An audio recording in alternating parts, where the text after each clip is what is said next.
Order.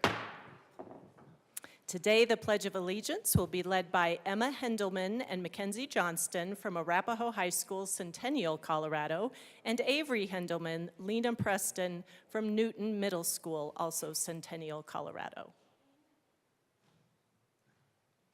Please join us for the pledge. I pledge allegiance to the flag of the United States of America and to the republic for which it stands, one nation,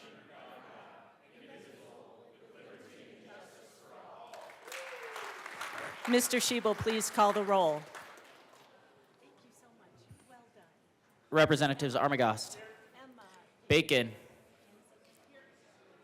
Barone, Byrd, Basenecker, Bottoms, Bradfield, Bradley, Brooks, Brown, Caldwell, Camacho, Carter, Clifford, DeGraff, Duran, English, Representative English,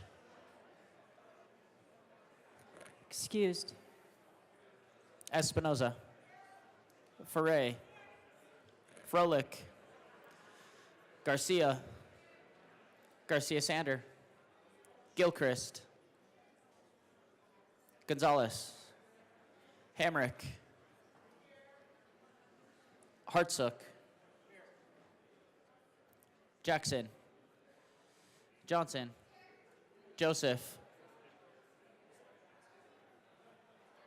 Kelty, Leader, Lindsay, Representative Lindsay, Excused.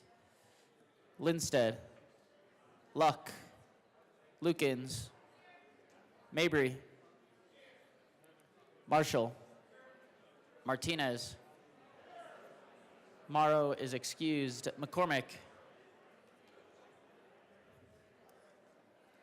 Pascal, Phillips, Puglisi, Richardson, Ricks, Rutinell, Ryden, Sirota, Representative Sirota, Excused. Smith, Soper, Stewart K, Stewart R, Story,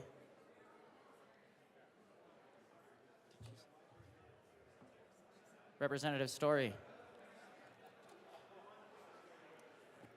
Sukla, Taggart, Titone, Valdez A is excused, Velasco, Weinberg, Wilford, Winter,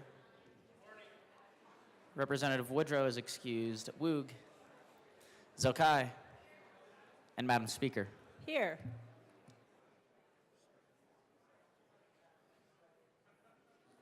With 60 present, 5 excused, we do have a quorum. Representative Gilchrist, are you in the House?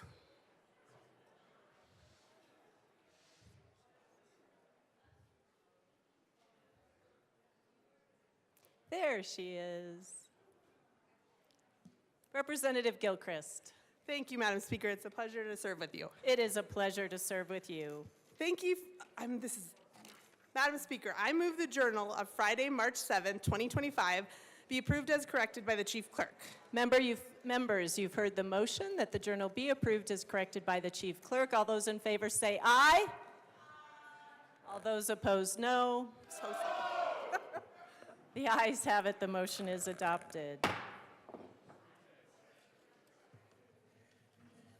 Members, we are moving on to business. Madam Majority Leader.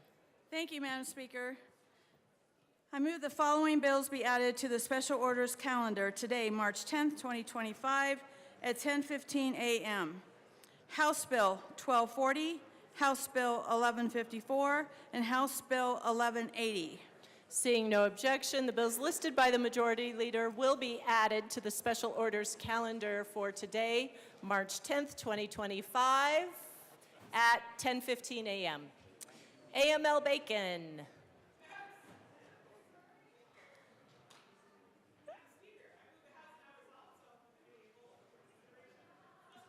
Members, you have heard the motion. Seeing no objection, Assistant Majority Leader Bacon will take the chair.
The committee will come to order. With your unanimous consent, the bills will be read by title unless there is a request for reading a bill at length. Committee reports are printed in your bill folders. Floor amendments will be shown on the screen on iLegislate and in today's folder on your box account. Bills will be laid over upon motion of the Majority Leader, and the coat rule is relaxed. Yes. Madam Majority Leader? Oh, so sorry. Madam Majority Leader. Yes, thank you, AML Bacon. Give me just a second. I move to lay over consideration of Senate Bill 39 until after House Bill 1154. Senate Bill 39 will be heard after House Bill 1154. Mr. Schiebel, please read the title to House Bill 1240. House Bill 1240 by Representatives Joseph and Froelich, also Senator Winter, concerning protections for tenants who use housing subsidies. Representative Froelich. Thank you, Madam Chair. I move House Bill 1240 and the Business and Labor Committee report. To the committee report. Representative Joseph. Thank you, Madam Chair. In the committee, we made a couple of amendments. One of them, we strike the small landlords, or we carved them out of the bill because we did, at first as written, we did take away the small landlord exemption, but we removed that out of the bill, and also we did lower the fees, the late fees from $50 to $20 in the bill. We strike that out as well, as per conversation with different stakeholders, and also as per conversation with some of our colleagues, and we added language for technical assistance or financial assistance to landlords as well. Thank you, Madam Chair, and we ask for a yes vote. Is there any further discussion on the committee report? Representative Wu. Nope. Seeing no further discussion, the question before us is the passage of the committee report. All those in favor, please say aye. Aye. All those opposed, please say no. Committee report is passed. To the bill. Sorry. Representative Froelich. Thank you, Madam Chair. Folks, I think we can all agree that one of our goals in the housing space is to keep people housed, to move people out of homelessness, and to reduce evictions. Evictions are terrible for landlords and, of course, terrible for the folks that experience them personally and lose their housing as a result of that. We have in place programs that actually are quite beneficial to landlords because they represent very steady payments, and that's our housing voucher program. And this bill just helps to give a little bit of grace in that laws related to the discrimination people face when trying to use a voucher to stay in housing. And so we ask for a yes vote. Any further discussion? Representative Joseph. Thank you, Madam Chair. I welcome the feedback by Rep. Froelich. And again, as noted, the bill strengthens source of income discrimination protection and cooperation with emergency rental assistance application and codifies the CARES Act. And we ask for a yes vote based on everything that you've heard here from Rep. Froelich. Thank you. Representative Armagost. Thank you, Madam Chair. I know a lot of people have already asked, looking at the voting record on this bill, why it came out, what was it, 7-0. There was a procedural issue in committee, and a few of us walked out, 6 of us to be exact. But with that, this is just one of those bills we were not okay with. It was going to be a 6-6 vote. But the issues are with the bill that it's really another bill that just goes after landlords and protecting tenants. More liberties for tenants and more restrictions and more overburden regulations and otherwise on landlords. And so this is another thing for those small businesses that's putting a leash and a choke collar on them that we continue to do in this building. So this is something we need to stop doing, but we need to stop this bill before it moves forward like we tried to do in committee. Vote no. Representative Woog. Thank you, Madam Chair. I'm blessed to be here. And I urge a no vote on House Bill 1240. We keep consistently hearing that our government's trying to make housing more affordable. But the problem is, and I think there's been 19 bills this year already that have come through that we've seen or are seeing that are, and like Representative Armagost just said, they might be hurting landlords, but the reality is there's another effect. The landlords will raise their rent or they're going to increase their fees. The more work we're putting on landlords, they will increase rent or fees. It's going to come around and actually hurt tenants just as much, if not more. So these same people we talk about trying to help that are having trouble affording housing, all of these bills create death by 1,000 paper cuts. It's over and over and over again. I believe 35 bills last year were passed through here that did the same thing. So unfortunately, the ones that are trying to help the tenants, I think we all are, but this is not doing it. This is actually doing the opposite. This is going to create higher rent, and I'm talking about a lot of these bills, but higher rent, more difficulty getting into these houses. It's common sense. More regulation on a business means someone's paying for it, and the tenants are going to be paying for this. So the people we're trying to help with this bill are actually going to be hurt more than they're helped. So I urge a no vote. Representative Richardson. Thank you. I do join my colleagues in asking for a no vote on this. It does a lot of things. A few of them are potentially good for tenants in the short run, but they are horrible for tenants and those seeking housing in the long run because it adds increased administrative burdens to landlords. It adds increased risk and penalties to landlords, and it, as stated, it codifies some of the eviction requirements that were put in during COVID in an emergency that has long passed. The sum total of all of this is it's going to push more and more small businessmen, landlords that have 1 or 2 homes, couples that have one home that they've moved from and keep the other in the rental space out of that business. You know, a small penalty for a late fee, but a $5,000 penalty for screwing up the paperwork is enough to scare most people out of this business. If we want to put people in homes, those homes are going to have to be available, and we got to work with the people that are providing them, not continue to punish them. As the representative who spoke before me stated, we got 19 bills that impact landlords this year. We had 35 last year.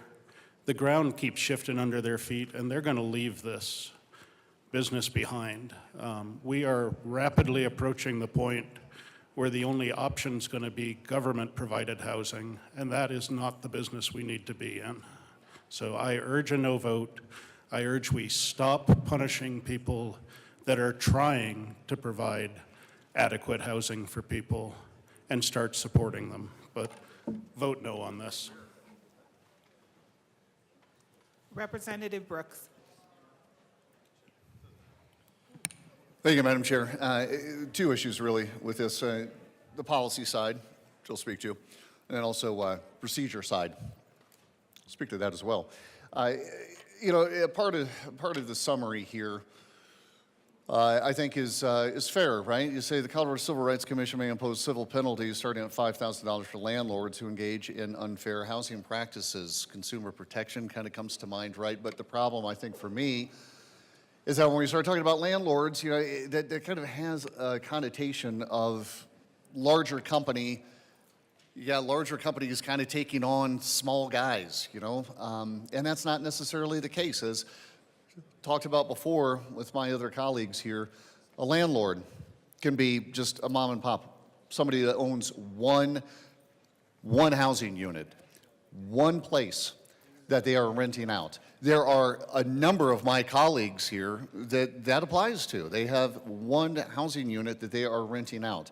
So it's not this, I don't believe that landlord is even the appropriate term. So many of them are small businesses, and you know, it might end up leading now to fewer rental units available in the private market, which is exactly the opposite of what we're trying to accomplish. From a policy standpoint, I disagree. I do also want to speak again to the procedural piece of this that I was incredibly dissatisfied and very disappointed in. This was a tie vote, 6-6 in committee, and then we went into recess to allow for time for the other side to be able to whip up another vote to be able to get it through committee. Procedurally, it's just an absolute miscarriage. And you know, we were so upset as a caucus, we walked out. That's why this is 7-0 on your sheets. You look at it, my caucus looks and says, well, gosh, why in the world is this a 7-0 vote? What would have contributed to that? Well, what contributed to that is an absolute miscarriage of the procedural piece that we found was something we couldn't stand for. And so we got up and we walked out. Policy is bad. Procedure was even worse. And be able to even get it to the floor, those things shouldn't happen. We shouldn't be in a place to where we try to pull out all stops just to be able to get things to the floor. We're supposed to be working for you. We're supposed to be working for the people. We're supposed to be working on affordability, not nickel and diming.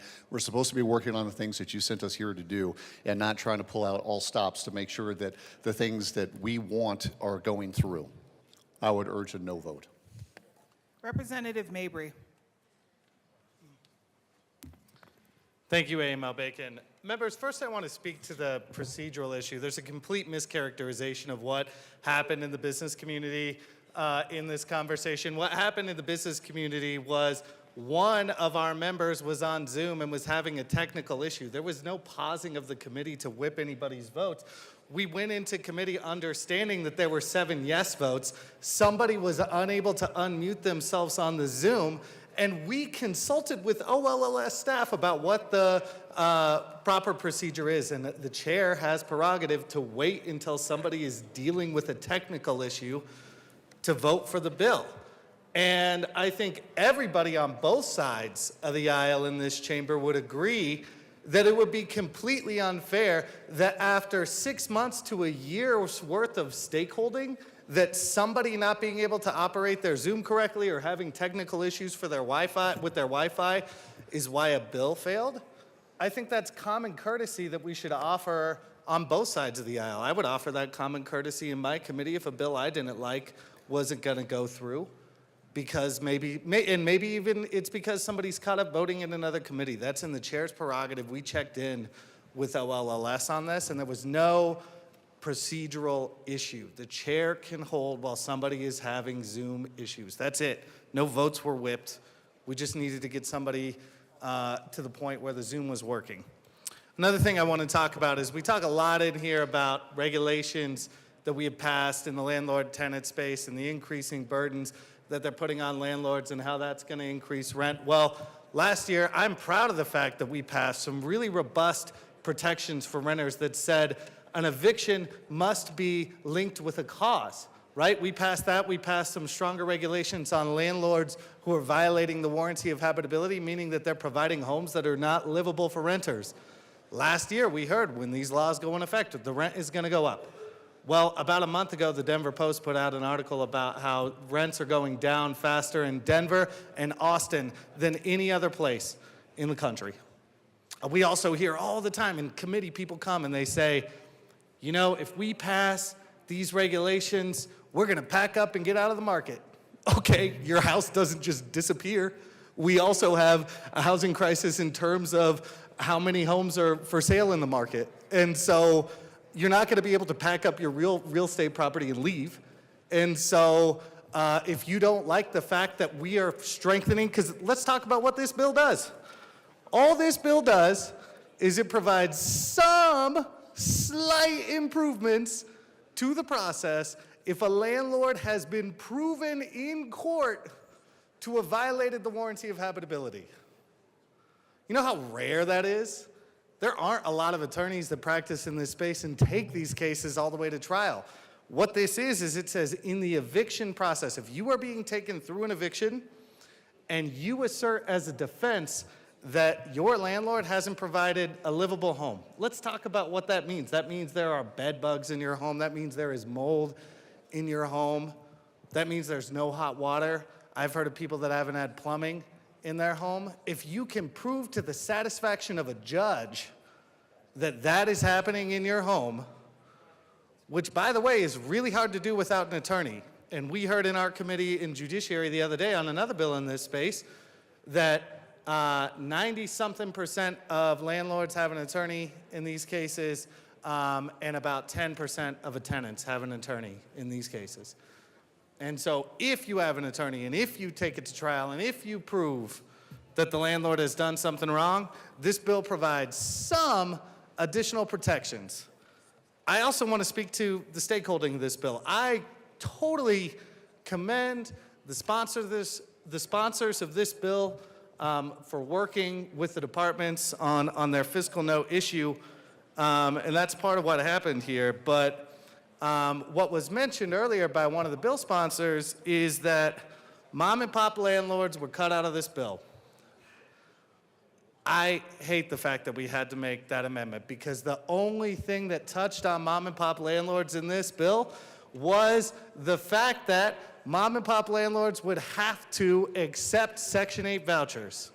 You know how the Section 8 voucher program works? The Section 8 voucher program is essentially a guarantee from the government that you're going to get all of the rent except for a third of your tenant's income.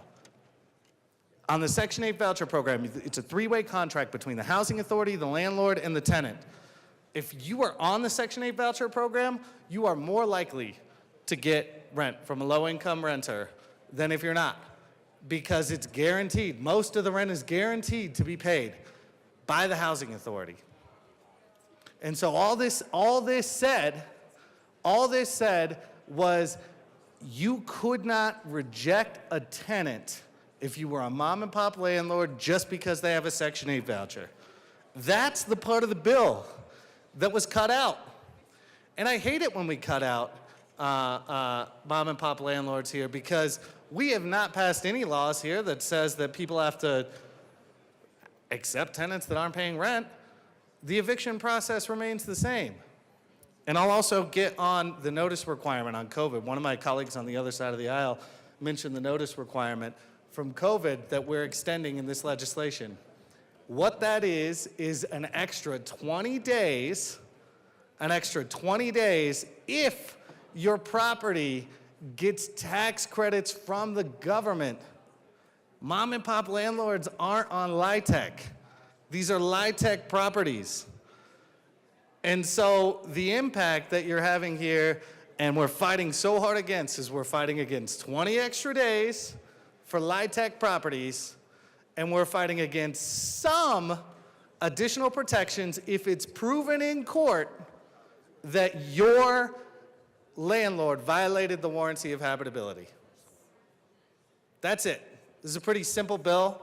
I strongly support it, but the idea that this is a game changer or a sea change is ridiculous. Vote yes on this. Is there any further discussion on House Bill 1240? Representative Sukla.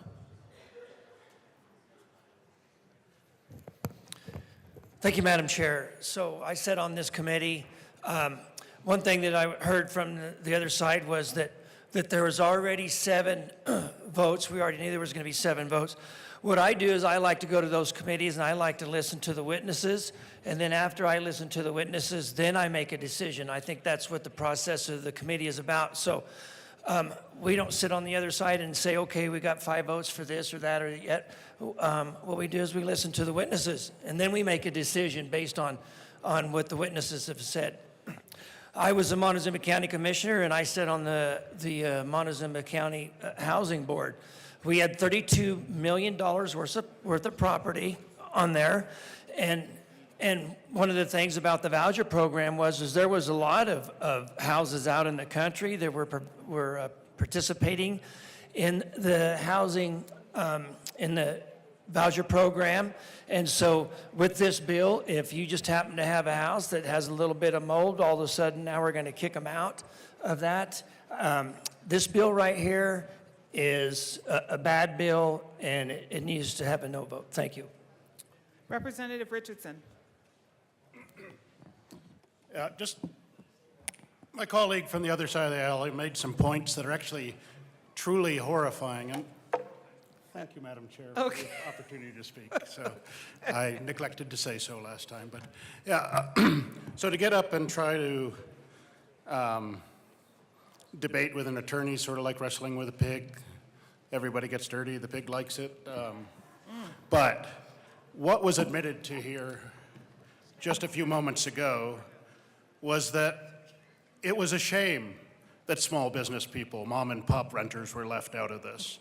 That's abhorrent. It's easy to understand why people may despise large businesses because they're faceless, even though they employ a whole lot of people and drive our economy. But to say that you had hoped you could punish small businesses, small mom and pop landlords as well, is just horrifying to hear from the well. And as for rents going down in Denver, I'm not sure if that's true. If it is, maybe it's time to just take a pause. Maybe we've already fixed the problem and we shouldn't be tinkering anymore from this House. I urge a no vote strenuously. Okay,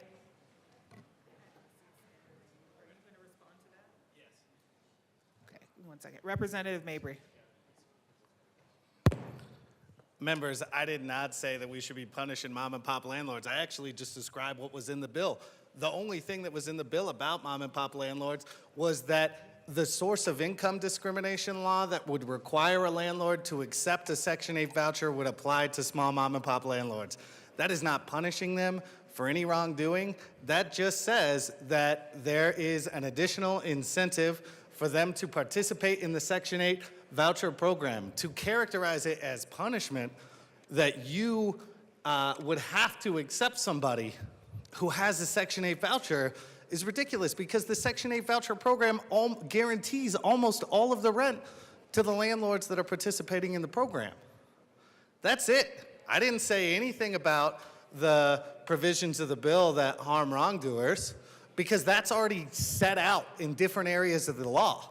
The only thing in this law that touched on mom and pop landlords was accepting tenants who have Section 8 vouchers. And I don't think that's a punishment at all. I never said that mom and pop landlords need to be punished. I just said that this section of the bill actually isn't that bad for mom and pop landlords, because if they participate in the Section 8 voucher program, they're guaranteed the vast majority of the rent. Never said anything about punishing mom and pop landlords. Thank you. Representative Garcia Sander. Thank you, Madam Chair.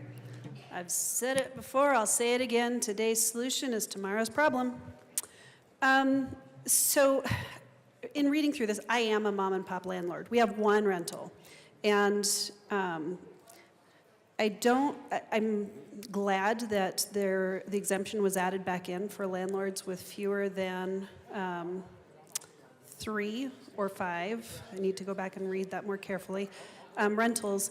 But this bill seems like a litigation lawyer's dream kind of bill.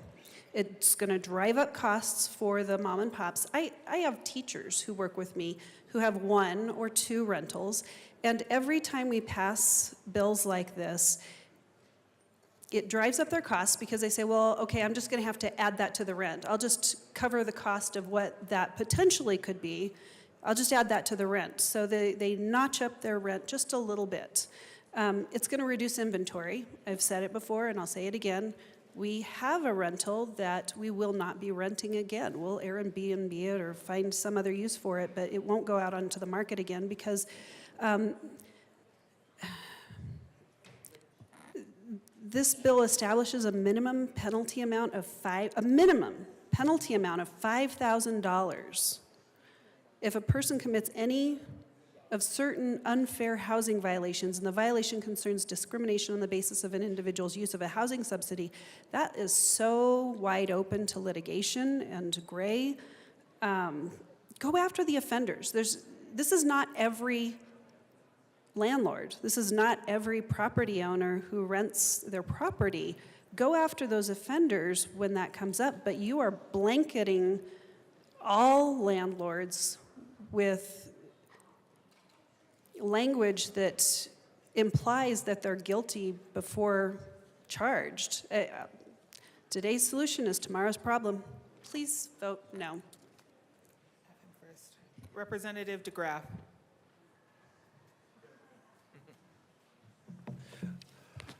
Thank you, Madam Chair. There's a lot of stakeholders in this, and you just heard from a property owner who allows strangers under her roof to house them. I think we have this idea where we have this vilification of landlords based on some medieval idea. What we're talking about are property owners in the state of Colorado who make available their home, a property, for somebody else's benefits. Now, they're not required to. They're not required to rent that property. They're not required to be housed in that property, except for, you could say, by the policies that are promulgated in this room. And this is just another example where there is no problem the government can't make worse with a solution. And this solution will be tomorrow's problem. Because you've already heard one rental is going to be off the market for bills like this. I can say property I would like to rent is off the market because of bills like this, because of bills like last year. Those are properties that are not there. They're not available. They're not available for teachers, firemen, small endangered mammals, everybody that you list, who it is. And so I think one thing that we have to do is we have to go back and listen to the property owners.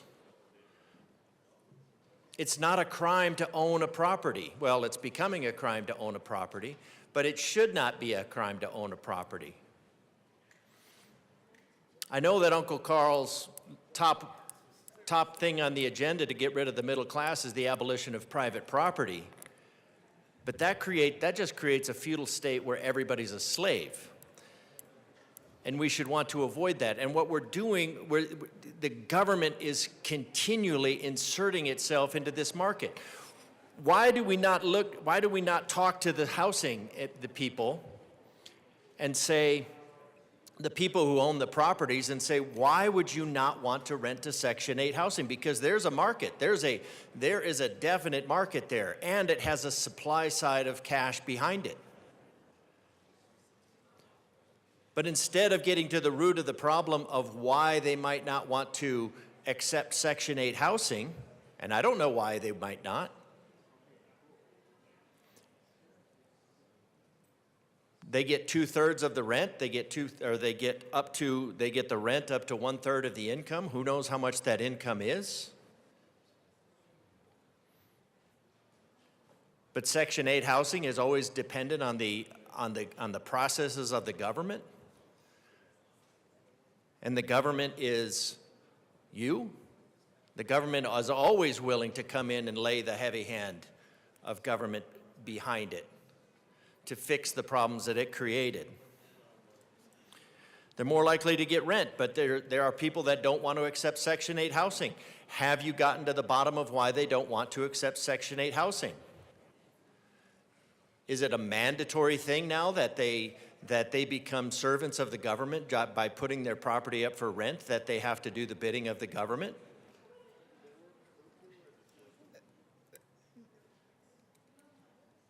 Everything that, every promise that the government makes that they're not fulfilling promptly, that's compelled labor. And I know the party does not have any issue with compelled labor because it's continuous. Representative DeGraff, you're getting very dangerously close. I do believe you may be making some references to slavery, not in your typical ways. So if you could still get back to the bill. Not in my typical way. Yes. Okay. Tax Liberation Day is middle of April. That's when you start working for yourself. Everything up till the middle of April, you're working for the government. So eviction must be causal. That would be last year's bill. Eviction must be causal. I think we could go back to last year's bill and there was a lot more than the eviction must be causal in that bill. Now here's an issue. The rents are going down faster than the market, and I do appreciate that the sponsor brought that up. The rents are going down. And why would the rents go down? Because of these bills? No, because people are leaving Colorado and they're creating a surplus of houses, which is contrary to this idea here where we have a shortfall of 100,000 homes and apartments. That was based on somebody's study. And you know what that study was based on? That study was based on the presumed influx of lots of young, fertile females. Now, I'm not sure where the young, fertile females were going to come from, but that's where these bills are oriented. Right now, we have that's what they were based on. That's what they premised their numbers on. Young, fertile Wasn't females. me. Okay. Wasn't me. That's what these studies are premised on. Okay. And then when they ask where they're coming from, they say, well, we don't know. We just think they're coming. So we have a surplus of houses in Denver and Colorado Springs right now. And the demographics don't support the number of housing units that are going in. So you know what that does? That means the market is fixing this problem. The market is fixing this problem. The government does not need to stick, because there is nothing so permanent as a temporary government program. This will foul up the market even more. Because do we have any issues with habitability? If somebody has an issue of habitability, you know what's great about having a housing surplus? Is they can move to some place that is habitable. And that's how you fix it with the market. What you want in the market is you want to have a lot of homes available. You want to have a lot of properties available. You want to make a system where somebody has lots of options and they can vote with their feet. And they can vote a landlord out of business if that property owner, let's get away from that term landlord that you so vilify. You can vote a property owner out of business by not renting. That's the beauty of the free market, is that you take your good and you exchange it for somebody else's good. Well, if they don't have something that's good, then you don't exchange it. And you go to some place that is. That's the beauty of the free market. This is a compelled market. And I can tell you a danger of dealing with anything with the Section 8 housing would be you are now putting yourselves at the whim of the government. That's a place that you don't want to be. What you're driving when you talk about risk of $5,000, because if somebody takes you to court, we've had this conversation before. If somebody files a frivolous lawsuit, they still have to go to court. They still have to retain an attorney. It's still, that cost still goes into the property. The risk of a $5,000. Now, I would think that somebody who's renting a property is not going to have an issue with it, but we just had a bill the other day that talked about the requirements for energy efficiency. And these multifamily houses that are multifamily properties that are going to have to invest millions of dollars. They're going to have to invest millions of dollars, and somehow they're going to have to recoup that out of the rent. Otherwise, they might not be considered habitable. And then they could get a $5,000 fine. So the thing that we should do if we want to make housing affordable is you should make housing affordable. How do you make housing affordable? Well, you could lower the cost of energy. You could lower the cost of regulation. We're looking at right now homes, $25,000 of new regulation. We're looking at requiring everything be handicap accessible. We're looking at another $30,000. We're looking at wildlife-urban interface, and who knows what that's going to be. We're looking at probably an extra $100,000 in the cost of a home, and that even if it's not directly to that rental, it applies because it drives up the market. So, but instead of looking internally and saying, what can this group do?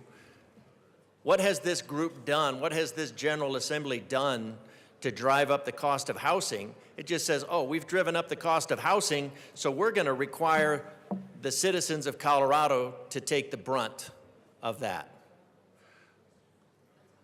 We don't want to ask them why they might be disinclined to rent a property. We'll just require that they rent a property. We might not ask them why their house would be uninhabitable, but we have a process for that. You go to the Planning Commission and you say, this house is not habitable. And the Planning Commission is going to have to send somebody out there. They're going to have to evaluate whether that home has a certificate of occupancy. If that home is uninhabitable, it shouldn't have a certificate of occupancy, and that home can't be rented. So there's already a process in place, yet you're circumventing a process of government that you're saying does not work, and you're making it a lawfare solution. You're making it a legal solution. You're telling people that they need to take it to court. So what you're telling the local governments is that they can't handle their own processes. Well, if the local governments can't handle their processes, that's a whole different issue, but you don't take it out on the property owner.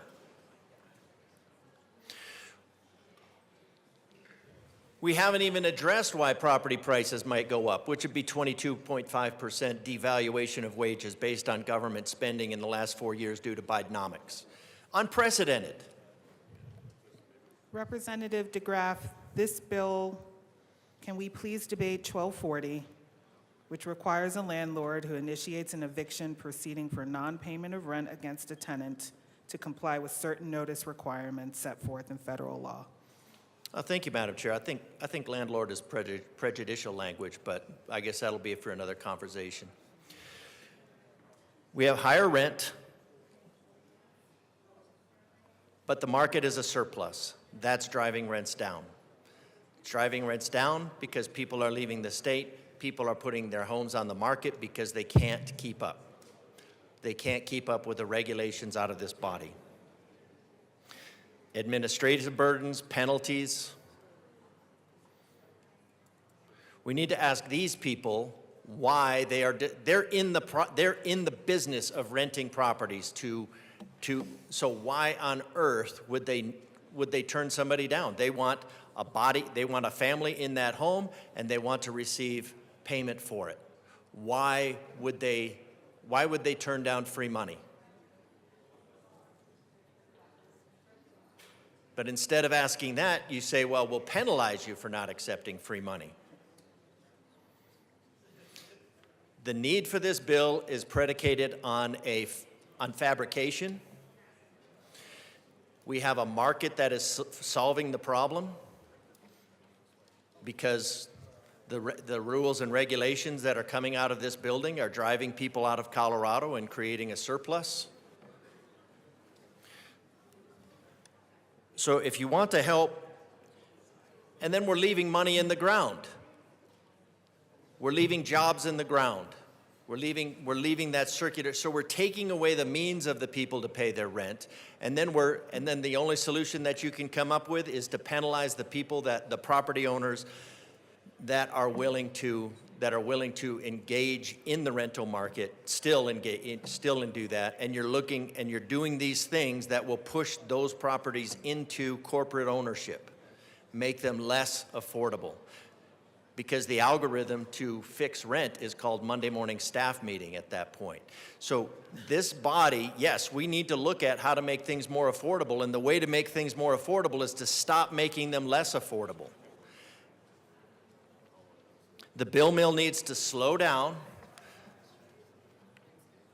do a little introspection as to taking ownership for the reason that the market is so screwed up. I mean, that's kind of a pipe dream. It's not going to happen. You're just going to continue to impose rules, regulations, and fines and fees on the citizens of Colorado. So I ask for a no vote on this. Ask for some introspection and some evaluation of what needs to be done out of this room to get this room out of the rental market and restore the market. Representative Woog. Thank you, Madam Chair. It's only Monday. Okay, so the first page, the bill requires a landlord to comply with certain notice requirements. The bill prohibits a landlord from charging a covered tenant late fee in the amount that exceeds 20.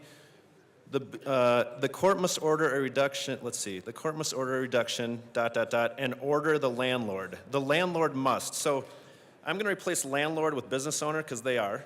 And actually, some take a loss, but some are making a little bit of money. Some make more than others, obviously. But the bill requires a business owner to comply with certain notice requirements. The bill prohibits a business owner from charging a covered tenant a late fee in an amount that exceeds $20. The court must order a reduction, ... and order the business owner. Order the business owner. The business owner must. So these are demands in this law, and it's regulation, and if there's an issue with business owners, I know that DORA does a heck of a job. They're all over this. I know that for a fact. I've experienced it. DORA will take care of the bad actors, happily, and there's plenty of people out there to turn people into DORA. So I think we're covered. DORA does they're very thorough with this. It was mentioned by my colleague from Denver, people sell the properties, and I think I'm just paraphrasing, that doesn't mean these properties are no longer available, but if we're not talking apartments, a lot of business owners have single-family residential, and they sell the property, and people buy those properties to live in those properties. So that will take away vacancies. That will take away vacancies, and that will increase rents. And we can talk more about the rent rates around here, too. Another major issue we're talking about, when we're talking about small-time business owners that are selling properties, guess what? There's actually corporate landlords that are coming in here, and they're buying the properties. And they don't really care as much about this regulation. They're probably having an easier time fighting issues in court. They're corporate landlords. They have a lot more money than the people we're talking about. They have the money to fight the issues, and they are buying up the housing, and frankly, they're probably not giving as good of service as the vast majority of these small business owners that are trying to provide good housing and fair housing and be fair with tenants. So I still urge a no vote on this. Like I said, and I think we're all saying this on my side of the aisle, we're just really hurting the market. It's going to ultimately hurt tenants more than it helps them, so I urge a no vote. Thank you. Representative Budman. Thank you, Madam Chair. I'm also rising against this bill. I wanted to talk about a couple comments my colleague from Denver spoke of earlier. I know I was over here waiting to have my turn. Yes, my colleague is right that rental prices are going down in Denver. According to KDVR, rent in Denver is decreasing. But on the other side of that coin is the reason is because there are higher vacancies now due to safety concerns. Public safety concerns is one big thing that's happening here in Denver, and that's why vacancies have been rising as much as rent has been going down. So on that part, he is right. On the second comment that I wanted to speak of was about landlords, small business, mom and pop shops that are threatening to leave the state. Yes, you're right. You cannot take your rental property and take it outside the state, but what that does, and in my case, which I'm also a small mom and pop landlord, small business, is that I am truly thinking about selling my rental properties and just getting out of the business altogether. That's the thing, is that when we say that, that rental property now comes off the market as a rental property and becomes a permanent home for somebody, which is a good thing. But now you got two other rental properties that could go helping somebody that cannot they can really afford it because they're paying rent, but they cannot qualify for a mortgage. That's what I do. I rent properties to total strangers. I interview with them. I show them the house, and I let them rent my property, not because they can't afford it, but because they cannot qualify for a mortgage, and I can understand that. That's what I do. I help them.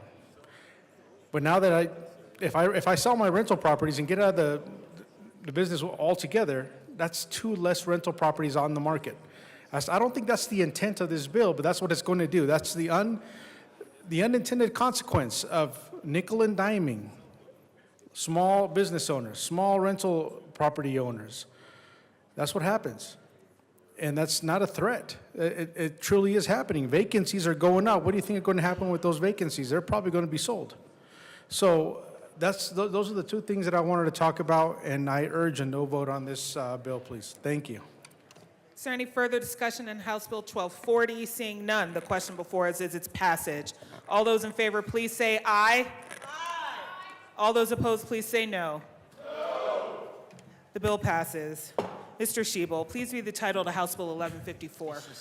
House Bill 1154 by Representatives Brown and Froelich concerning communication services for people with disabilities and in connection therewith creating the Communication Services for People with Disabilities Enterprise.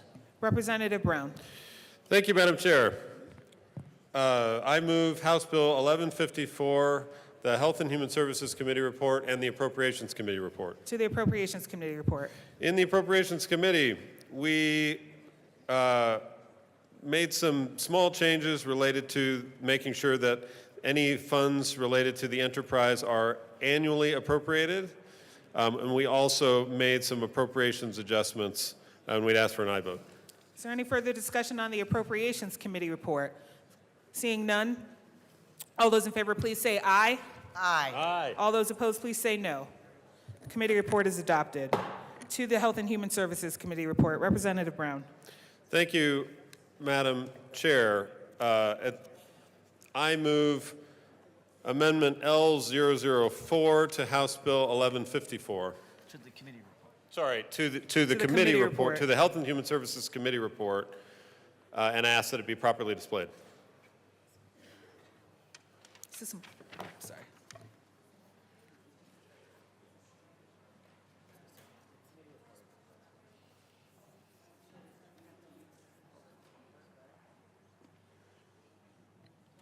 Okay, L4 is properly displayed. Representative Brown?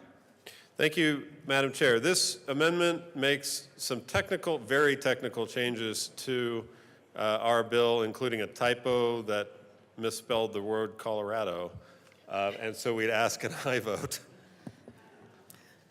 I believe, is that an ij? How do you say it? Colorado? There's a 1 in the middle of Okay, Colorado. there's a 1. Oh, that's a 1. It's not even. one. Is there any further discussion on House Bill? On L4, Amendment L4. Seeing none, the question before us is its passage. All those in favor, please say aye. Aye. All those opposed, please say no. L4 is passed. To the committee report, Representative Froelich. Thank you. Please say no. The committee report is passed. To the bill, Representative Froelich. Thank you so much, Madam Chair. We heard amazing testimony in committee from the disability community that makes this live in under one place, which is the Commission on Deaf, Hard of Hearing, and Deafblind, and puts all the programs and services and the funds, resources into that one place and allows for these services to be continually appropriated and continually given to the community or accessed by the community. And so this bill is tremendously meaningful for the disability community, came to us from them, was crafted by them, and this is something that they've been fighting for. So I ask for a yes vote. Representative Brown. Thank you, Madam Chair, and I want to thank my co-prime sponsor for her amazing partnership and leadership on this particular bill. As she said, this bill comes out of the needs of the disability community, and we have been so honored to be able to work closely with them on this particular bill. It does create a structure within CDHS that moves the Commission on Deaf, Hard of Hearing, and Deafblind and its related programs into this new structure, and it creates a board for that structure, and it gives the governor the authority to appoint that board. It's so important that we not only protect the funding for these vital services for the deaf, the hard of hearing, the deafblind, including things like relay services, which allow people to communicate on the phone with their loved ones or with their friends, or just to interact in everyday life. It's important that we protect that funding and that we create structures that will allow for this funding to be here for years to come. So we appreciate your aye vote, and we look forward to the discussion today. Thank you. Representative Bradley. Thank you, Madam Chair. For my caucus, I just want to tell you a little bit about this bill. It is creating an enterprise, which creates new fees. And the reason we create an enterprise is to collect fees to circumvent the people of Tabor in order to give services to a group of people while others continue to struggle for necessities and groceries. We already collect 15 cents per line. They're already making money towards this community, and I wish we had money to give to all of our communities, but unfortunately we don't. And the enterprise is governed by a board of directors appointed by the governor. It is designated as an enterprise for the purposes of Tabor, and any fee revenue collected is required to be less than $100 million over its first 5 years of operation, which means voter approval is not required.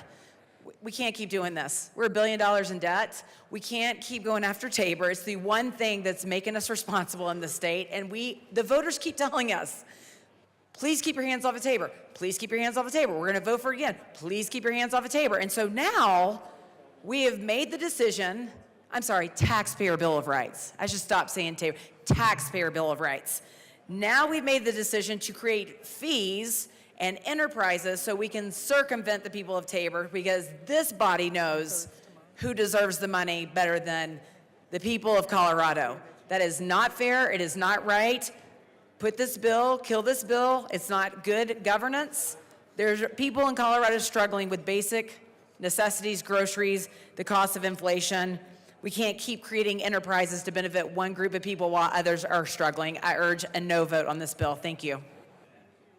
Minority Leader Puglisi. Thank you, Madam Chair.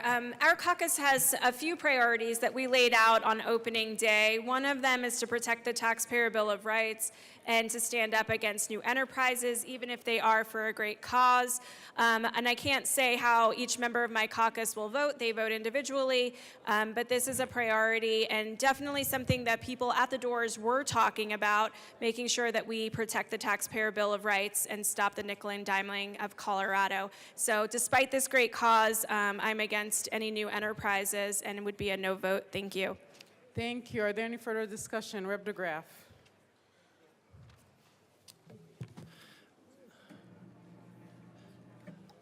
Thank you, Madam Chair.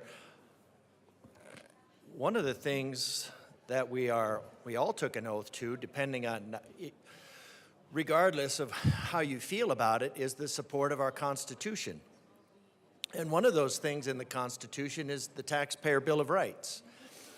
Now, I know there's a lot of opposition in this room to having taxpayers having any sort of Bill of Rights, but it's in the Constitution. And so we have this thing of the Constitution where we are supposed to work within the Constitution. And one of those things in the Constitution is the Taxpayer Bill of Rights. Now we know that these enterprises, they are contrived to circumvent the Taxpayer Bill of Rights, to circumvent the rights of the taxpayers. This bill creates yet another enterprise.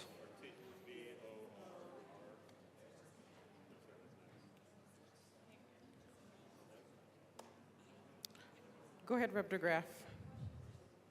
I just wanted to give everybody a chance to finish up. Thank you. All right, go ahead, Rep. DeGraff. It's quiet. Thank you.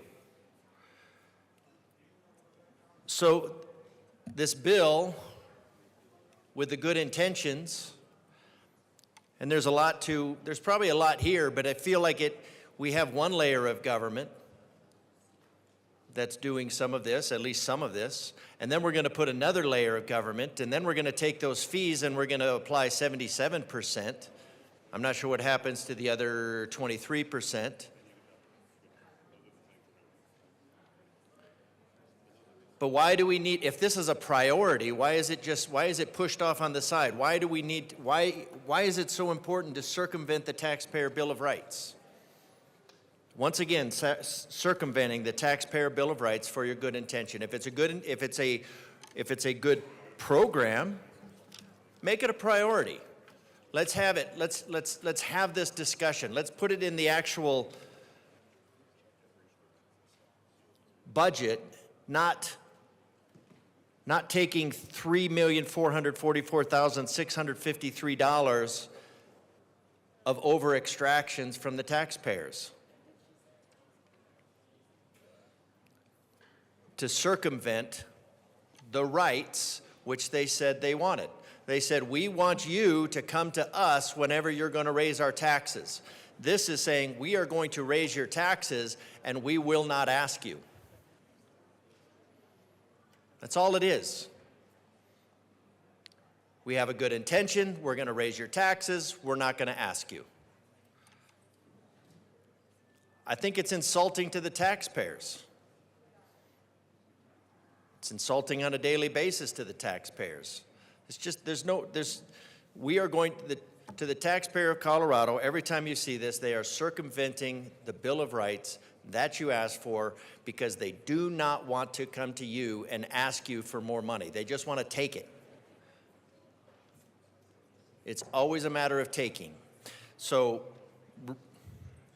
I wish we could get into the merits of the bill a little bit more, but the stopping point here is the circumvention of the rights of our Colorado taxpayers. Rep. Bradfield.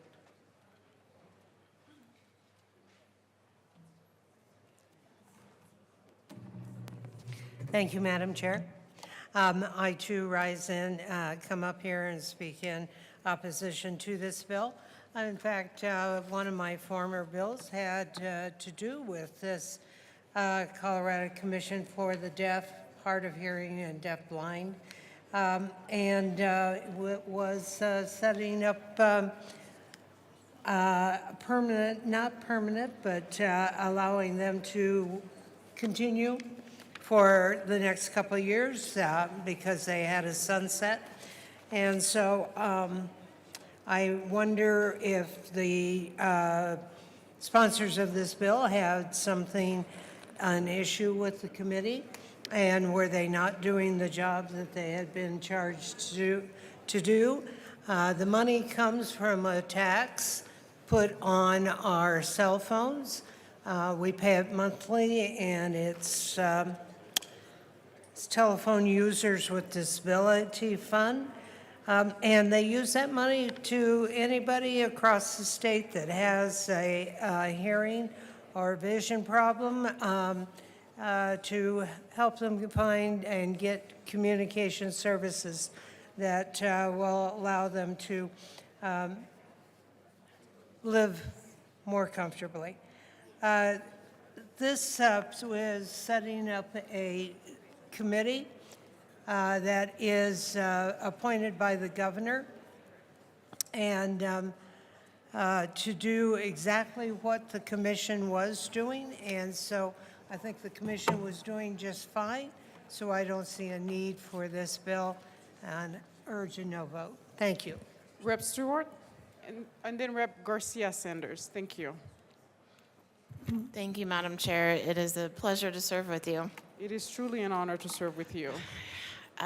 So I stand up here as the mother of a deaf child, and I am asking for you to please vote yes on this bill. Thank you.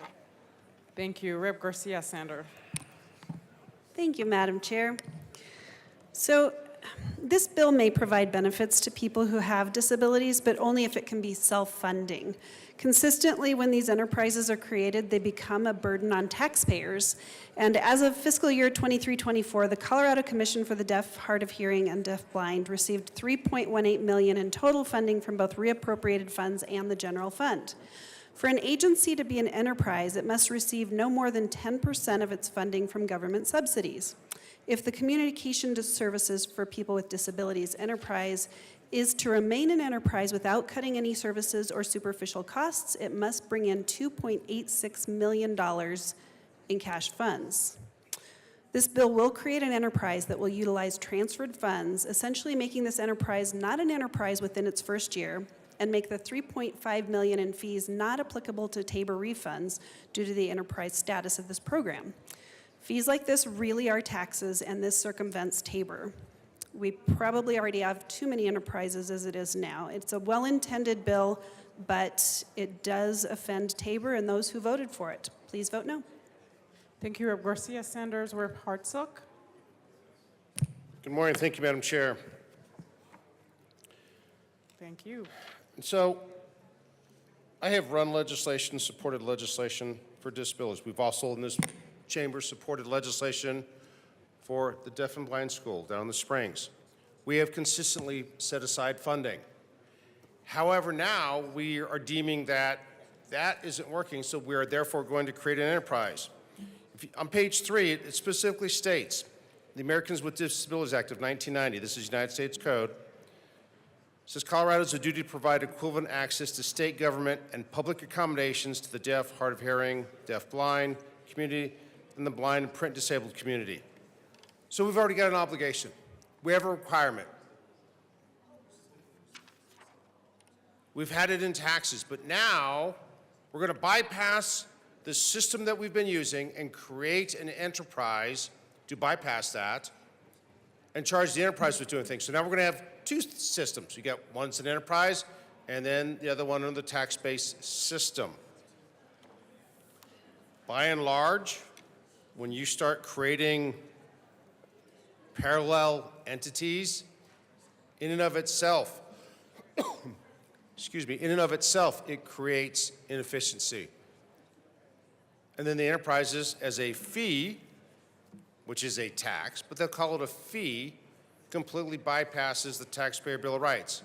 So not only are we not providing the best services to that disabled community per the state statute and United States Code because it should be funneled and funded, we now have two entities that we're going to have. One's an enterprise and one's under the statute. That just doesn't make sense at all. Why to have two entities, two sets of bureaucracies, two sets of everything? That is neither efficient nor effective, and it doesn't do the justice that we should be doing for this community. I urge a no vote. Thank you. Thank you, Rep. Hartsook. Rep. Gonzalez. Thank you, Madam Chair. I also stand in opposition to this bill. I want to thank the sponsors for bringing this bill forward. It is a very well-intentioned bill, but the fact that we have to create another enterprise to circumvent the taxpayer Bill of Rights in a time when we have to face cuts elsewhere is not consistent with, I think, what we should be doing. And frankly, I think the fact that we are creating more enterprises, more fees, While the Supreme Court ruled that fees were not in fact a tax, the people at home, the people I talk to back in my district, feel that these fees are in fact burdensome. Nickel and dime, you've heard that concept a lot. You know, rich people don't care about fees, but poor people do. And it's another fee that, again, really hurts the lower middle class, the working class, blue-collar people who are hurting at a time when there's affordability. And I think this just opens the door to make sure that we, as a body, think it's okay to start just creating enterprises to circumvent taxpayer Bill of Rights. And also, we should be also focusing on reallocating funds elsewhere that are not performing in the government to make sure that we are adequately appropriating funds and making sure that the taxpayer dollars work to the best interests of all taxpayers. I do believe we should be helping people disenfranchised in our communities who are disabilities and things of that nature, but I think right now this is just, as what was mentioned earlier today, is just not necessarily the way that we should be doing it. So I urge a no vote. Thank you. Thank you, Rep. Gonzalez. Are there any further discussions on House Bill 1154? Seeing none, the question before us is the passage of House Bill 1154 as amended. All in favor, please say aye. Aye. All opposed, no. House Bill 1154 passed. Mr. Shebel, please read the title to Senate Bill 25039. Senate Bill 39 by Senators Bridges and Pelton B, also Representatives Martinez and Johnson, concerning exemptions from energy use reporting requirements for owners of agricultural buildings. Rep. Martinez. Thank you, Madam Chair. It's an honor to serve with you. It is truly an honor to serve with you. I move Senate Bill 2539 in the Agriculture, Water, and Natural Resources Report. To the committee report. Rep. Johnson. Madam Chair, I move L006 to Senate Bill 039 to the committee report. To the committee report. And we ask that it be properly displayed. Yes, let's see. Or,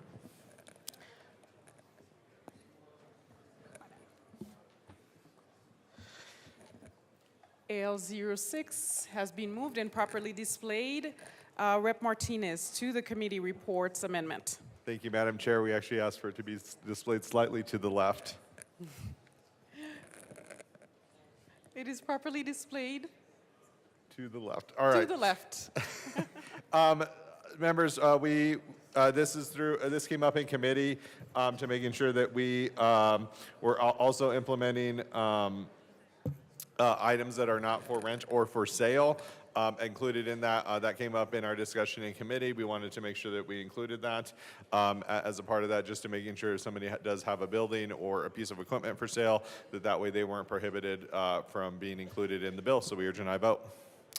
Are there any further discussion to L006 to the committee report? Seeing none, the question before us is the adoption of L006. All those in favor, please say aye. Aye. All opposed, no. L6 is adopted. To the committee report. Any further discussions? We urge an aye vote. Seeing none, the question before us is the adoption of the Agriculture, Water, and Natural Resources Committee report. All in favor, please say as amended. All in favor, please say aye. Aye. All opposed, no. The committee report passed. To the bill, Representative Martinez. Thank you, Madam Chair. So this came out of our Water Resources Agricultural Review Committee, which is a year-long committee. So this is essentially a cleanup from House Bill 21-1286. There were certain buildings that were not included in that bill that this does, and it clarifies which ag buildings are exempt from reporting out those energy requirements, so i.e. hay storage, and other equipment storage that didn't necessarily need to be included in there, so we wanted to include that in this bill. This passed out of the Water Resources Agriculture Review Committee unanimously and passed overwhelmingly in Ag Committee. Rep. Johnson? Thank you, Madam Chair. Strongly urge a yes vote, as this will help keep our businesses in agriculture and rural communities alive. This has been ongoing conversations, as my good prime sponsor has mentioned, and it is a cleanup, so I encourage a yes vote. Are there any further discussion to Senate Bill 39? Representative Richardson. Thank you, Madam Chair. Absolutely support this bill. It's a nearly perfect piece of legislation. It addresses a problem. It's barely more than 2 pages long. It doesn't toss the taxpayers a dime. It has a petition clause, and it removes unnecessary regulation. So if only all bills we considered met these standards, it would be great. In fact, I said it was nearly perfect. It has one flaw. It originated in the Senate, but I'll overlook that. It benefits agricultural producers, particularly those on the Eastern Plains. The exemption allows farmers and ranchers to focus on their core operations without added administrative burdens for compliance. It's a good bill. I urge a yes vote. Thank you.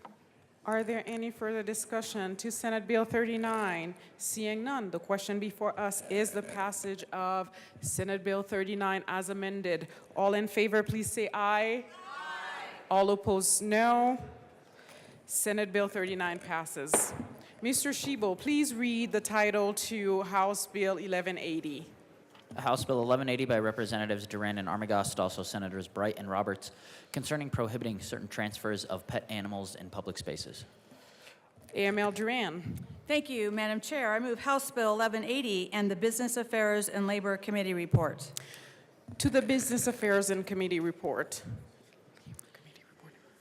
Majority Leader Duran. Madam Chair, I'd like to move Amendment L005 and ask that it be properly displayed.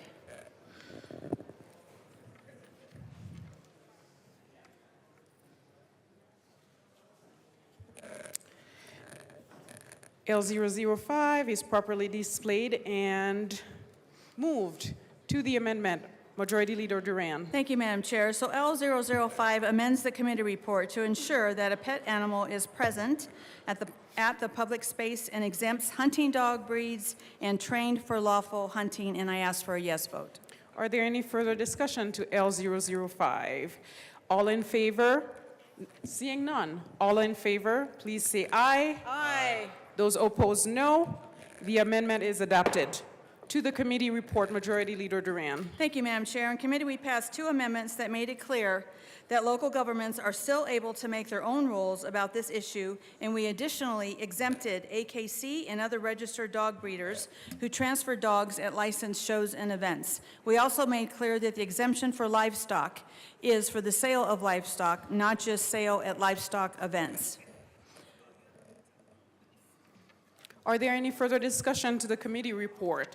Seeing none, the question before us is the adoption of the Business Affairs and Labor's Committee report. All those in favor, please say aye. Aye. Those opposed, no. The Business Affairs and Labor Committee report is adopted. To the bill. Did you say as amended? As amended. To the bill. Go ahead. Representative Armagast. Thank you, Madam Chair. This is a bill that comes forward to help keep accountability for people that are selling animals in public spaces and pet animals in public spaces. I know in my district this is an issue where we do have people selling pet animals out of the back of their car in parking lots of sporting goods stores, things like that. With this bill, the surprising thing is in anything animal legislative bills, there's always some sort of contradiction and conflict. This is the first time we've had everyone on board. We did have some people that came forward with concerns where this might bleed into the sportsmen, this might bleed into agricultural animal exchanges and transfers and things like that. We've addressed all those issues, and in the amendments that we made for the sportsmen, one of the concerns was hunting dogs. The houndsmen were concerned with this affecting them to be able to conduct business transfers with animals, but also in the agricultural, making sure that it excluded livestock, anything livestock related.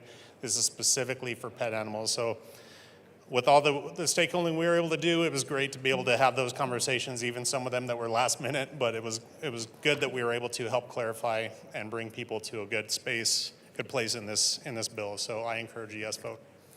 Is there any further discussion to House Bill 1180? Seeing none, the question before us is the adoption of House Bill 1180 as amended. All those in favor, please say aye. Aye. All those opposed, no. The ayes have it. House Bill 1180 as amended passed. Madam Majority Leader. Thank you, Madam Chair. I move the committee rise and report. You've heard the motion. Seeing no objection, the committee will rise in report.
The House will come back to order. Mr. Schiebel, please read the report of the Committee of the Whole.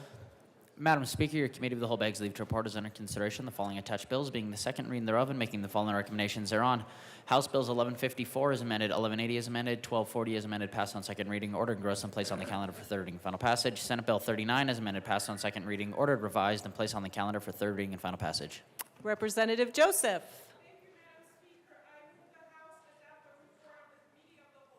Members, you have heard the motion. There are no amendments at the desk. The motion before us is the adoption of the Committee of the Whole report. Mr. Schiebel, please open the machine and members proceed to vote.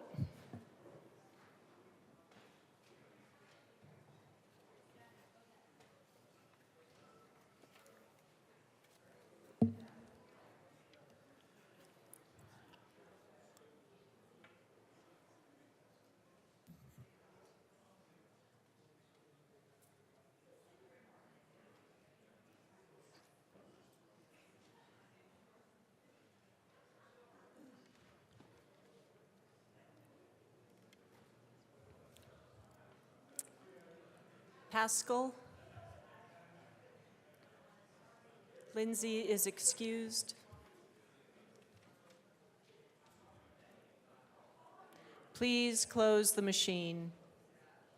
With 39 aye, 22 no, and 4 excused, the report of the Committee of the Whole is adopted. Members, we are proceeding. Consideration of Senate amendments?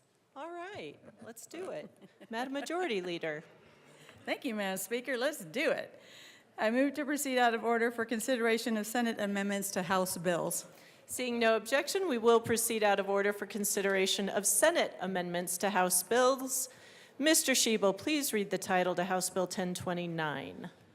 House Bill 1029 by Representative Basenecker, also Senators Kipp and Liston, concerning the scope of municipal authority over land that a municipality acquires that is outside its municipal limits. Mr. Speaker Pro Tem Basenecker. Thank you, Madam Speaker. It's an honor to serve with you. It is an honor to serve with you. Good morning, dear members. Let me make one thing clear. In the spirit of daylight savings, I'd like to save you some time right here. Although it is not my preference that to the lesser chamber, the House should defer on House Bill 1209, to the Senate amendments, we concur. Madam Speaker, I move that the House concur in Senate amendments to House Bill 1029. The motion before us is to concur with Senate amendments to House Bill 1029. Mr. Schiebel, please open the machine and members proceed to vote.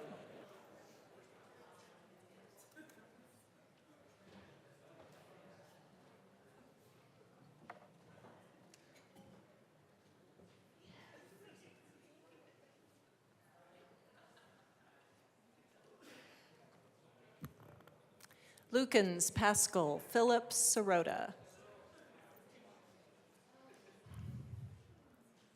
Please close the machine. With 40 aye, 21 no, and 4 excused, the motion to concur is adopted. Madam Majority Leader. Madam Speaker, I move for the repassage of House Bill 1029 as amended. The motion before us is the repassage of House Bill 1029 as amended. Mr. Schiebel, please open the machine and members proceed to vote.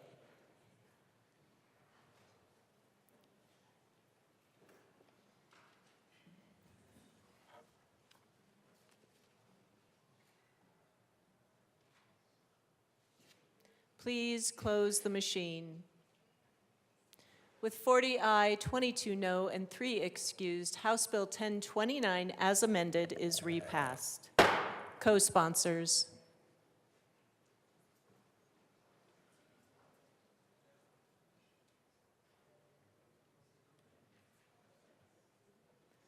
Please close the machine.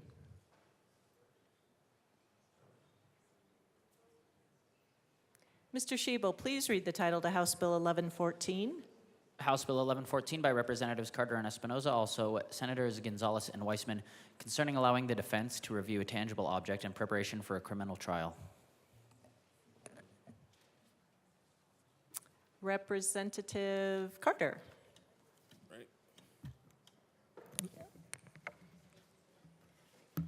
Thank you, Madam Speaker. It's an honor to serve with you. It is an honor to serve with you. Gobble, gobble, gobble.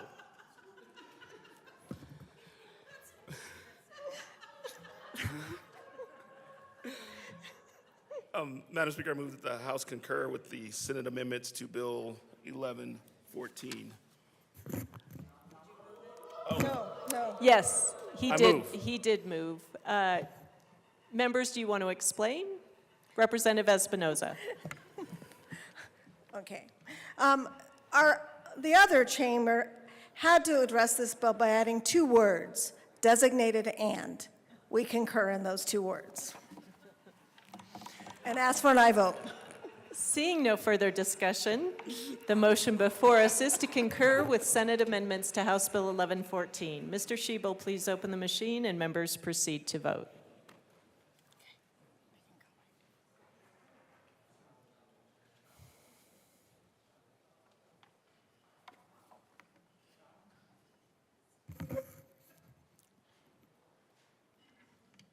Please close the machine.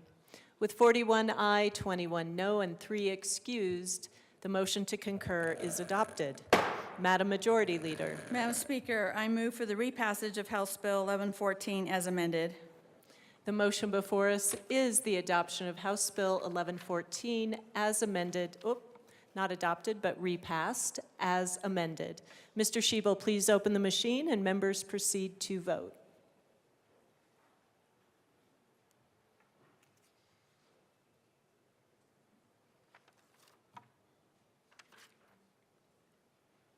Please close the machine. With 40 aye, 22 no, and 3 excused, House Bill 1114 is repassed as amended. Co-sponsors.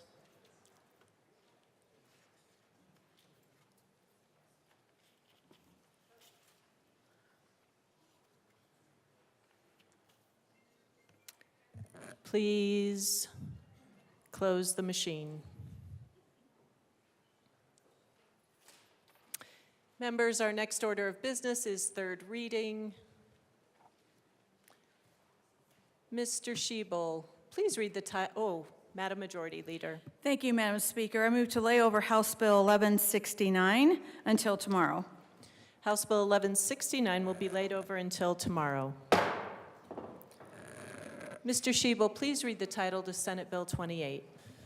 Senate Bill 28 by Senators Colker and Winter, also Representatives Hamrick and Taggart, concerning a requirement that the Public Employees Retirement Association implement certain risk reduction measures.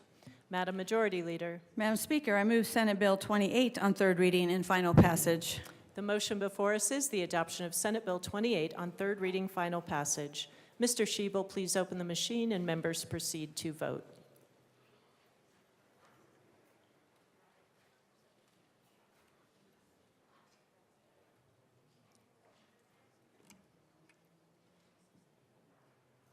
Please close the machine.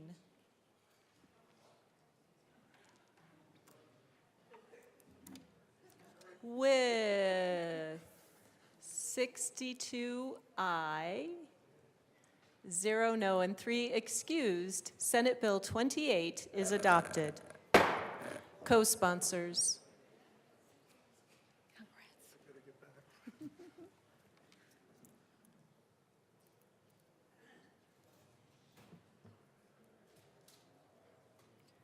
Please close the machine.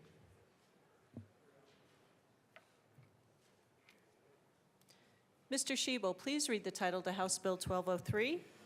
House Bill 1203 by Representatives Winter and McCormick, also Senators Pelton, Arnn, Mullica, concerning cell-cultivated meat and in connection therewith prohibiting the misbranding of cell-cultivated meat as a meat product and requiring cell-cultivated meat to be clearly labeled as cell-cultivated meat. Madam Majority Leader. Madam Speaker, I move House Bill 1203 on 3rd reading and final passage. The motion before us is the adoption of House Bill 1203 on 3rd reading and final passage. Mr. Shebel, please open the machine and members proceed to vote.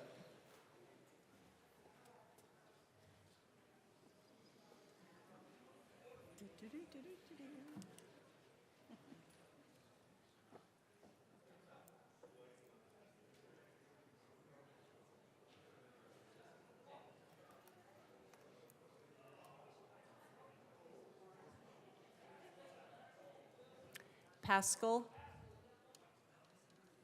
Please close the machine. With 62 ayes, 0 no, and 3 excused, House Bill 1203 is adopted.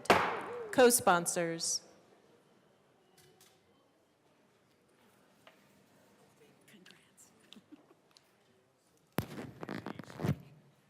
Eat steak.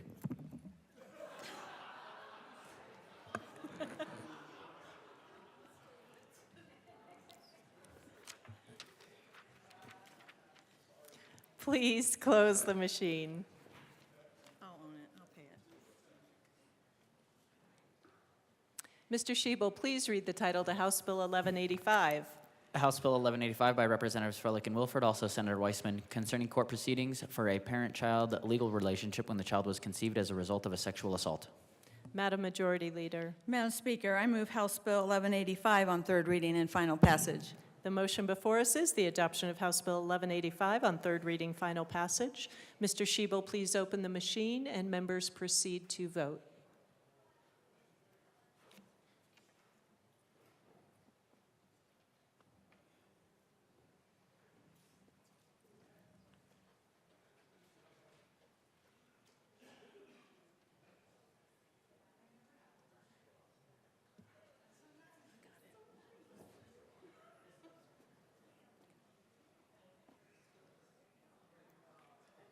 Please close the machine. With 62 ayes, 0 no, and 3 excused, House Bill 1185 is adopted. Co-sponsors.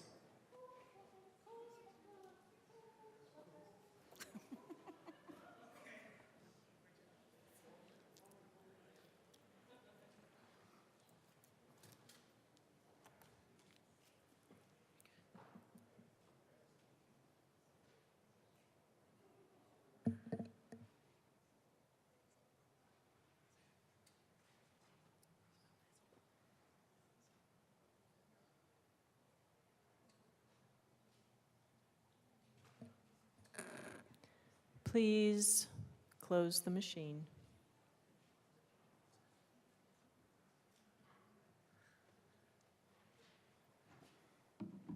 Mr. Shebel, please read the title to House Bill 1010.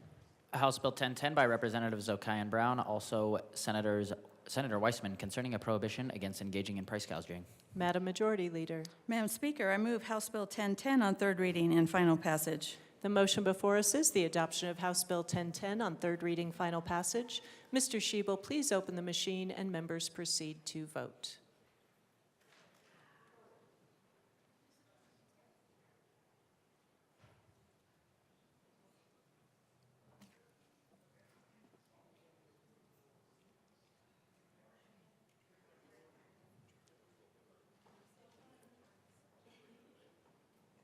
Velasco.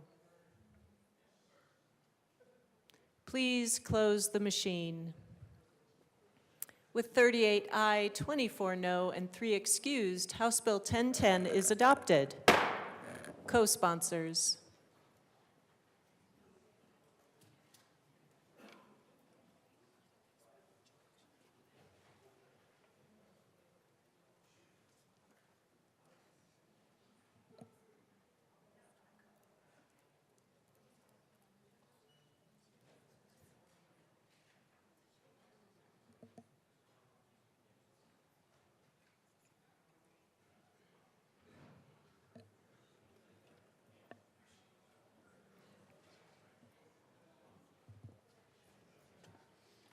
Please close the machine. Madam Majority Leader. Thank you, Madam Speaker. I move to lay over House Bill 1238 until tomorrow. House Bill 1238 will be laid over until tomorrow. Mr. Shebel, please read the title to House Bill 1247. House Bill 1247 by Representatives Stewart Kay and McCormick, also Senators Roberts and Simpson, concerning expansion of the county lodging tax. Madam Majority Leader. Madam Speaker, I move House Bill 1247 on third reading and final passage. The motion before us is the adoption of House Bill 1247 on third reading, final passage. Mr. Shebel, please open the machine and members proceed to vote. Representative Valdez, how do you vote? Oops.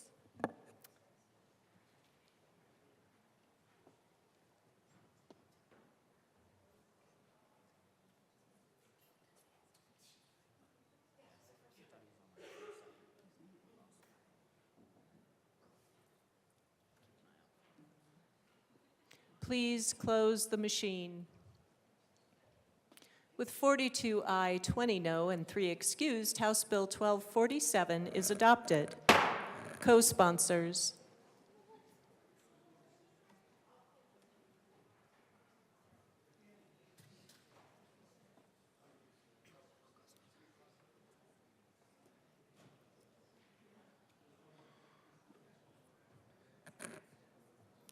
Please close the machine.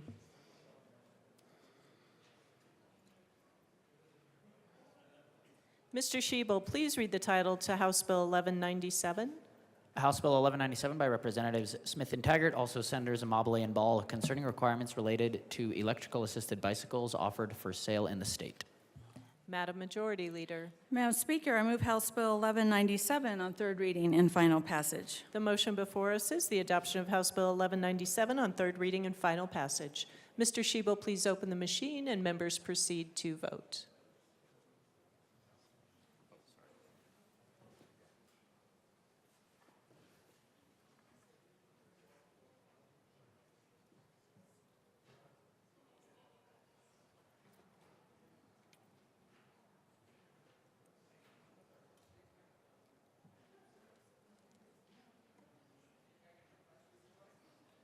Please close the machine.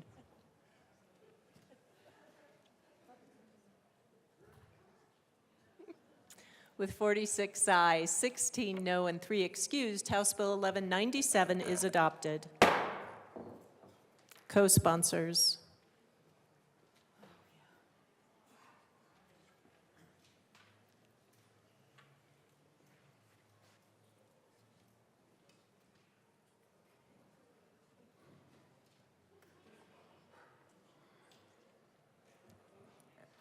Please close the machine.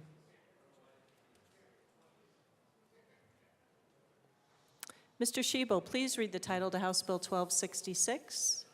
House Bill 1266 by Representative Stuart Kane Garcia, also Senator Danielson, concerning the establishment of Colorado American Indian Recognition Day as an observed state holiday. Madam Majority Leader. Madam Speaker, I move House Bill 1266 on third reading and final passage. Representative DeGraff.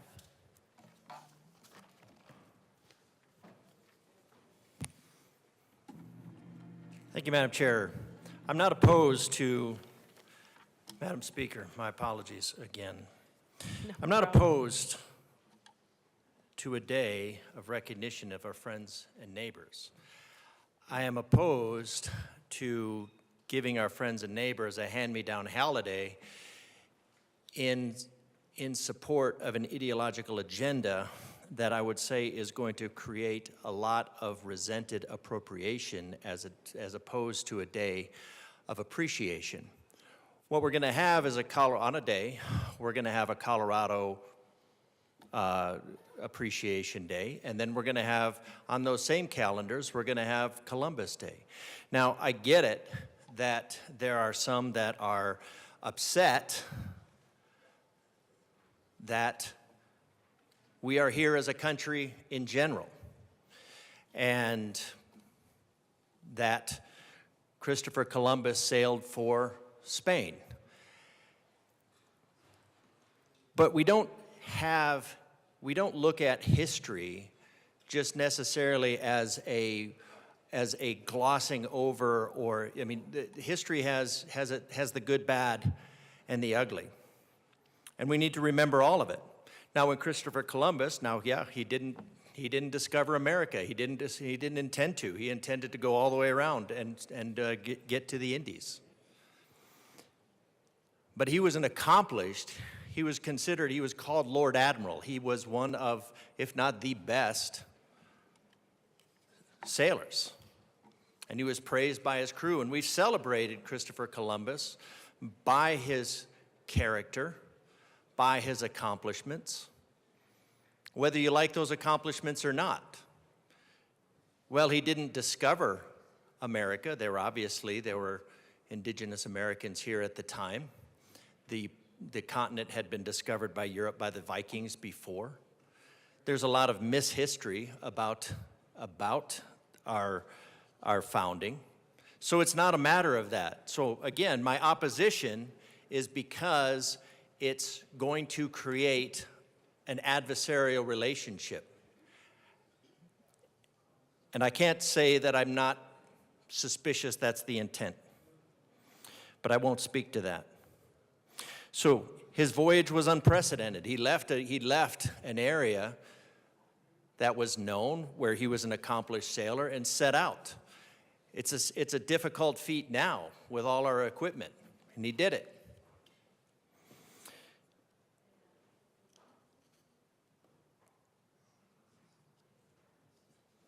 His interaction, and I've sent this so everybody could read it ahead of time, or I sent it to most everybody, so you could read it and you could see what the actual history was. For 5 centuries, the people have celebrated Columbus as a hero with over 600 monuments erected to him. So this is not going to go away.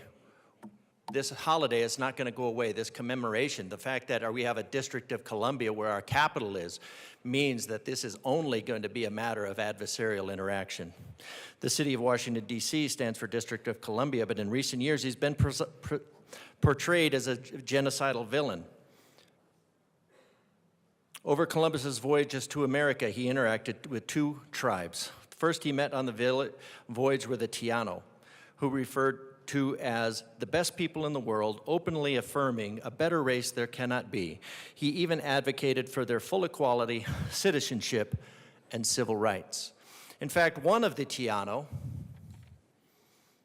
Taino traveled with him, taking on his name, taking on his last name, and traveling with him as another of the tribes which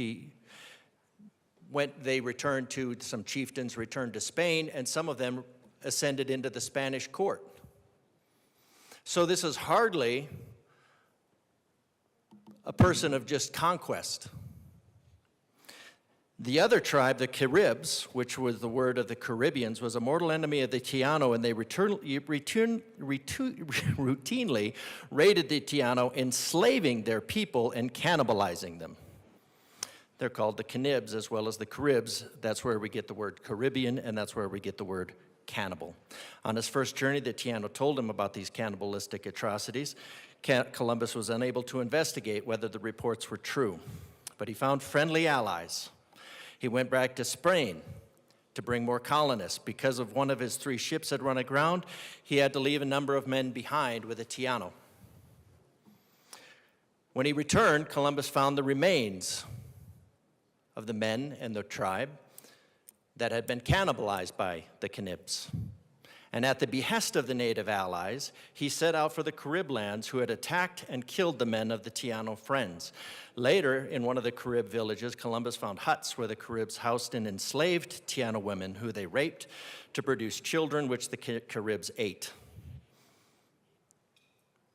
These captive women told us that the Caribbee men used to use them with such cruelty as would scare, this is a quote from a doctor at the time, from the journals, scarcely be believed, and that they eat children, which they bear to them, only bringing up those which they have had by their native wives.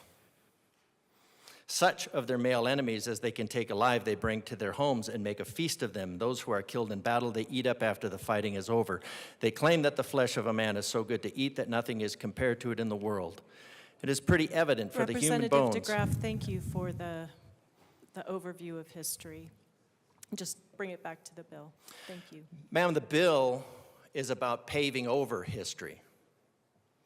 It's about supplanting history because of an ideological narrative. Now, the interesting thing is that all of these things about Christopher Columbus were in a letter that were contrived, because remember, Christopher Columbus was an Italian and he sailed for Spain. And it was contrived, the letter was contrived, he was sent by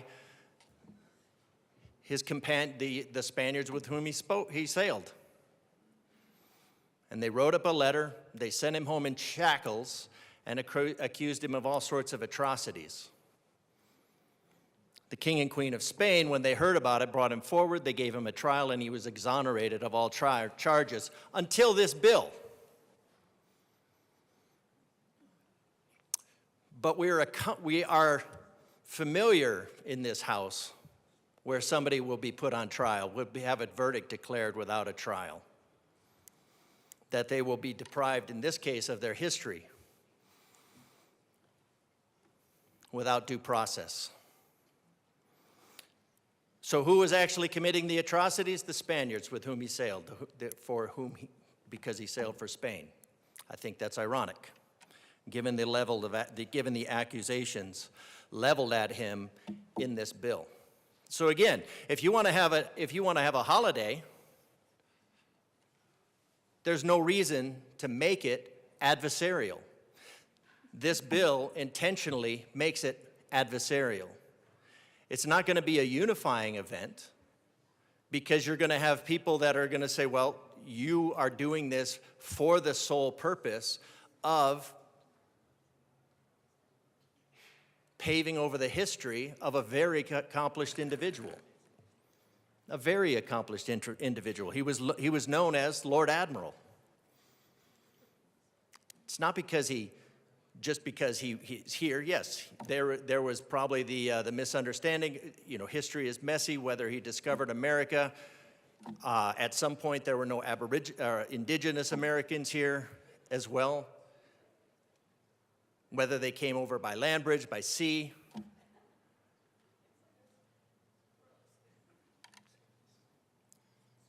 Columbus liberated enslaved women in the huts and proceeded to fight the Caribs wherever they engaged him. Representative DeGraff, you have 1 minute remaining. Thank you, Madam Chair. Speaker, my apologies again. One of the natives chose to return, became his translator. Another went on to the court of Spain. Tragically, the leaders who came after Columbus failed to restrain their barbaric behavior of the Spanish settlers, who went on to commit many well-documented atrocities. So we don't have to pave over the name of a good man to protect the name of those who committed the atrocities. The gold that was in question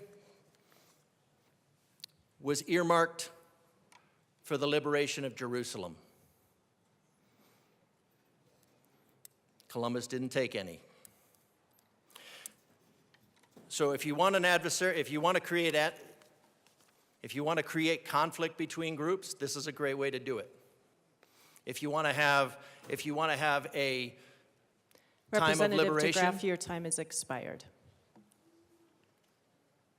Representative Garcia.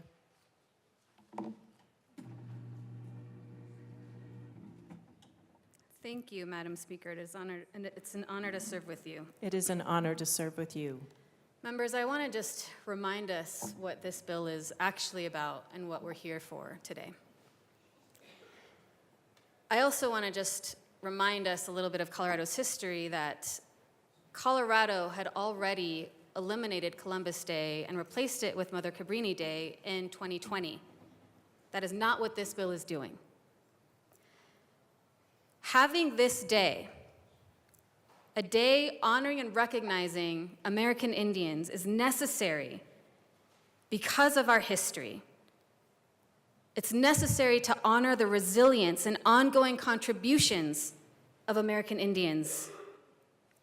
It's also necessary because at the same time, we must honor the injustices that they have faced. We are talking about Colorado American Indians because American Indians are still here and thriving today. We have 2 recognized tribes here. Southern Ute and the Ute Mountain Utes of Durango. Excuse me. We have an obligation as a community here in this body to honor and recognize and acknowledge the incredible things that we have done through history, as well as the injustices that we have done to the people of this land. And that is what this bill is about. This is a day of celebration. This is a day of uplift. This is a day of honor. This is a day of reflection. To claim it is of anything else is simply wrong. To claim that this is rooted in ideology, I ask the question, what isn't?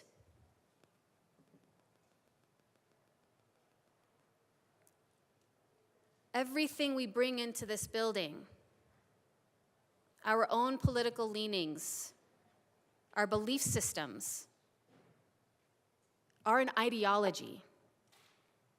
When has that become such a bad word?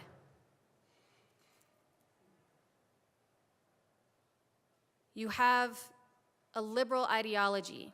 You have a conservative ideology. That is what shapes the policies that each and every one of us work so hard to pass for the people who we represent and the people who have asked us to do so. Representative Garcia, I want to give you leeway because that was brought up by the previous speaker. Just bring it back to the bill. Thank you, Madam Speaker. I want us to remember that this bill came to us from those who are registered tribal members. This bill came to us this year and years and years and years. And this year, colleagues, is a year we can finally get it passed. This year will be a good year for us. This year will be a year where we are acknowledging and recognizing the intergovernmental relationships between our tribal nations, our sovereign nations, and Colorado. Let's not let that pass us by. Please vote yes.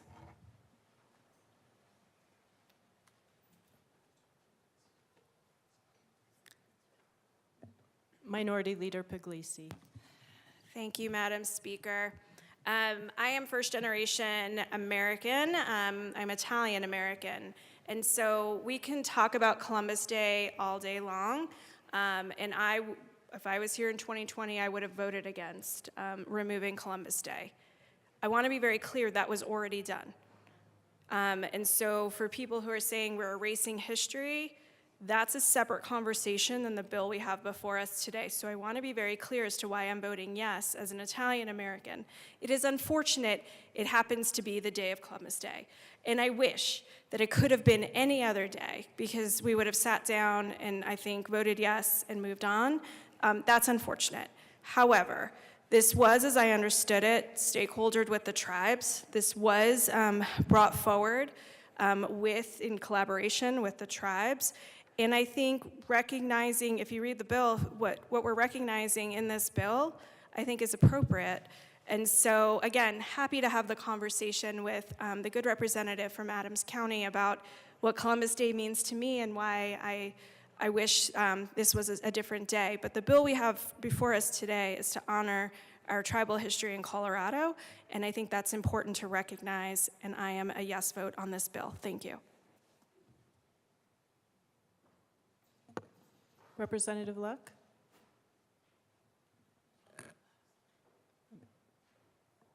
Would you like to speak? Representative Stewart?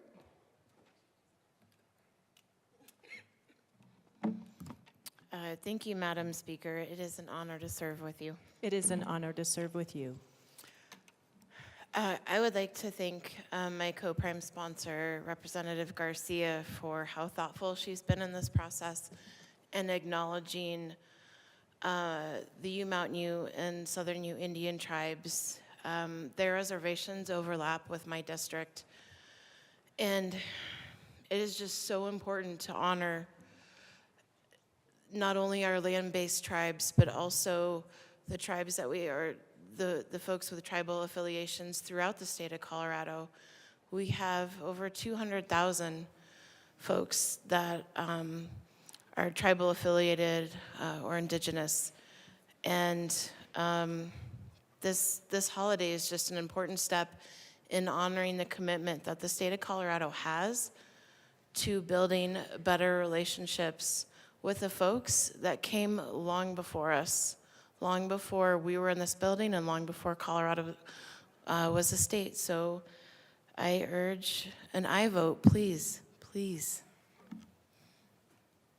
Seeing no further discussion, the motion before us is the adoption of House Bill 1266 on third reading and final passage. Mr. Schiebel, please open the machine and members proceed to vote.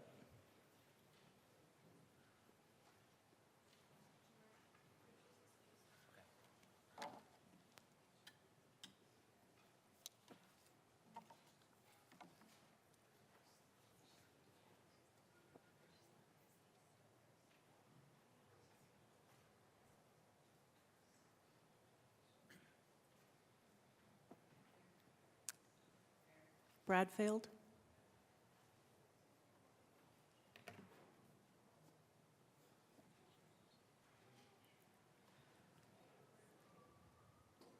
Please close the machine. With 50 aye, 10 no, 5 excused, House Bill 1266 is adopted. Co-sponsors.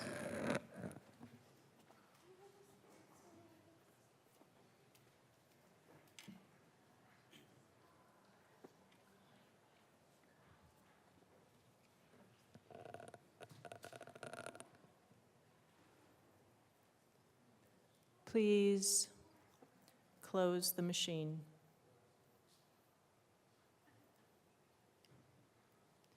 Mr. Schiebel, please read the title to House Bill 1217.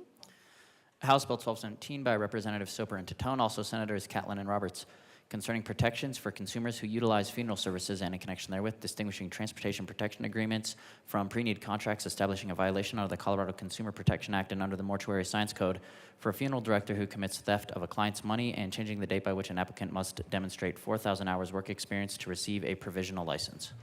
Madam Majority Leader. Madam Speaker, I move House Bill 1217 on third reading and final passage. The motion before us is the adoption of House Bill 1217 on third reading and final passage. Mr. Schiebel, please open the machine and members proceed to vote.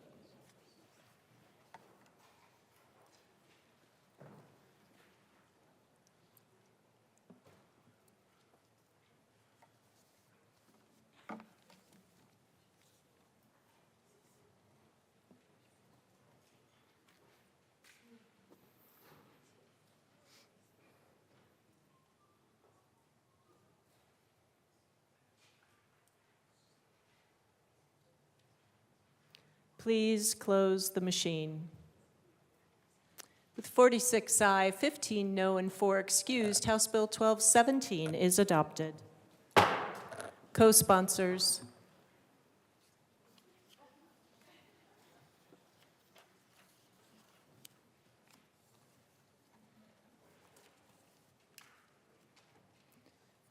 Please close the machine. Madam Majority Leader. Madam Speaker, I move to lay over the balance of the calendar until Tuesday, March 11th, 2025. Seeing no objection, the balance of the calendar will be laid over until tomorrow. Announcements and introductions, members. I want to start, they may have left, but I'm excited to welcome and recognize Study Colorado in the People's House today. Study Colorado is an initiative that the Colorado Department of Higher Education has supported for years. It brings international students to our Colorado colleges and universities, enriching the experiences of all. We have here today many students from around the world as representative of our higher education system. We have over 10,000 international students from more than 150 countries studying at these institutions, and they contribute over $400 million annually to our economy, making education our state's 6th largest export. Please join me in welcoming these international students with us today. Thank you, Study Colorado.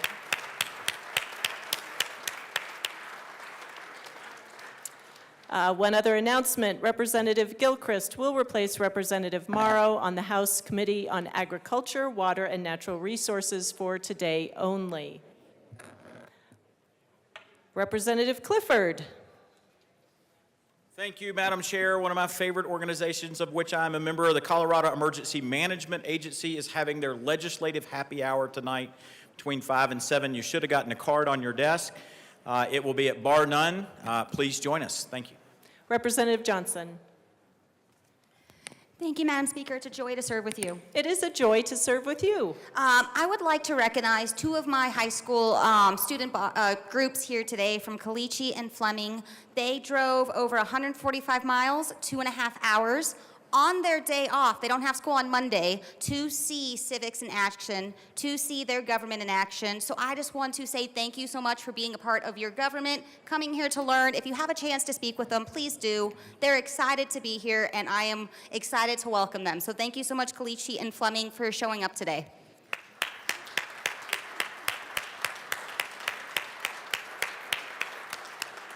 Representative Wilford. Thank you, Madam Speaker. It is indeed a joyful experience to serve with you. It is a joyful experience to serve with you as well. All right, the State Civic, Military, and Veterans Affairs Committee will be meeting at 1:30 p.m. across the street in LSBA to hear 3 bills, House Bills 1233, Senate Bills 077, and House Bill 1242. See you there. Representative McCormick.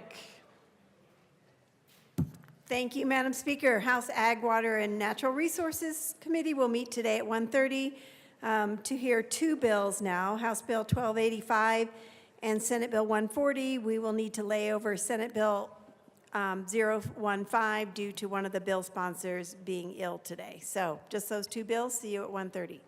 Representative Taggart. Thank you, Madam Speaker. It's a joy and an honor to serve with you. It is a joy and an honor to serve with you.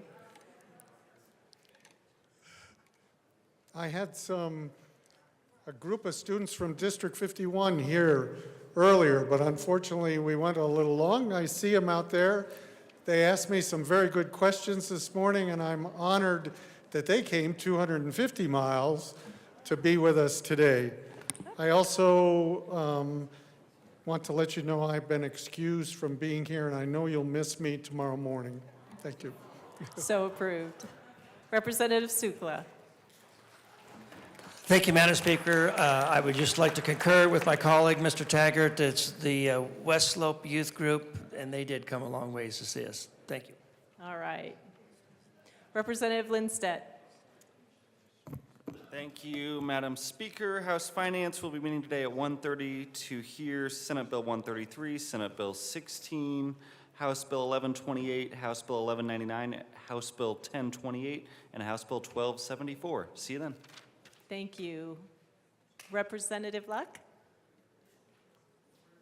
Thank you, Madam Speaker. I apologize, colleagues. On Friday, I didn't end up affirming anyone at the end of the day. Well, that's not true. I went to everyone that I could find in an office and did afterwards when I remembered. But in any case, just a reminder this Monday to make up for last Friday, to go through this week remembering that you are loved and adored, worthy and amazing, and that you're, just wonderful. Thank you.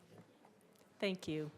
Representative Basenecker. Sorry, Speaker Pro Tem Basenecker. Thank you, Madam Speaker. An honor to serve with you. An honor to serve with you. Members, they've since moved on to the lesser chamber, but we did have some guests here today from the Associated Students of Colorado State University. They do a ton of advocacy work on local, state, and federal issues. ASCSU has been a wonderful partner on so many things. I'm sure they're bored to death over there, so we were glad they were over here with us, and just love that they could join us today at the state capitol. Thank you. Madam Majority Leader. Thank you, Madam Speaker. I move the House stand in recess until later today. The House will stand in recess until later today.